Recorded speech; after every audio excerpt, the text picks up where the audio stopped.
Texas Republican Congressman Randy Neugebauer is chairman of the Financial Services Oversight and Investigation Subcommittee, and he is preparing a final report on his investigation into the firm's failure. Congressman, it's great to have you on the show. And, you know, your committee released an email directly contradicting John Corzine's testimony. In your opinion, did John Corzine commit perjury? Well, I think that's what we need to find out. In that memo, it just acknowledged that he had been notified that the transfer had been made. What we need to know more about is, how much involvement he had in originating that transaction and what other knowledge he had about what was going on inside that firm. Literally the house was burning down.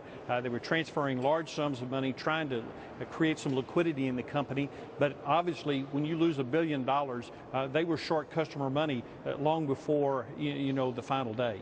All right, let's talk about some of the things that we're going to be hearing this afternoon in your committee. In particular, we're going to be hearing from O'Brien. It is expected, widely expected, she will take the fifth. So exactly what is it that you're expecting to learn here? This is the third time that you've been hearing this testimony, third time you're going over the details once again. But when it comes to O'Brien, if she takes the fifth, which she probably will, what are we left with then?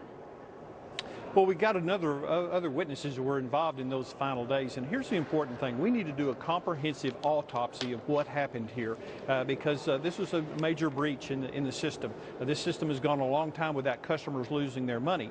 And so what we want to know what was going on corporately, what we want to know what was going on in the regulatory scheme, and also what was going on within the system that caused customers to lose their money. And so that's the reason that we've been very diligent about this investigation, and it's going to continue because ultimately we want to put out a report that details what happened, because what we don't want to do is have people want to rush to change this system, increase regulation before we have a clear understanding of what happened. And many of these players were there in the final days, but also we brought players in that predicted this very thing happening almost a year ago when we had the risk management officers come in and saying they were warning management that if certain events happen, this is going to transpire, and in fact, it did happen. Let me ask you this, the email. Are you going to release the entire email from O'Brien? What we've released at this particular point in time is the emails that we have now. What we're asking for is additional emails, but you have to understand, in the last days and weeks of MF Global, lots of communications inside the corporation, where we're looking at those communications as well as what the regulators were doing, and so we're trying to put these pieces together because obviously it was a major failure, and we need to find out what happened. All right, let me ask you this. You're going to be hearing from the Deputy Counsel at J.P. Morgan, Diane Genova, and J.P. Morgan, one of the biggest clients, obviously, from MF Global, but at the same time, a lot of your constituents, Texas farmers, Texas ranchers, have been incredibly affected to the downside, unfortunately, by what happened at MF Global. What do you ask from the General Counsel at J.P. Morgan that will give your constituents, those ranchers and farmers who depend on the futures market, what kind of answers do you get from her that will help them? Well, we're very concerned about the farmers and ranchers that lost their money, and not only the ones that lost their money here, but making sure that they have confidence in the system moving forward.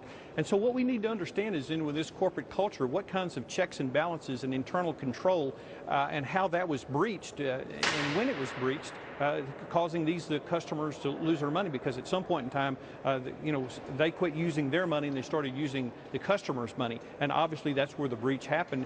And so obviously we need to make sure that there are things in place that keep that from happening.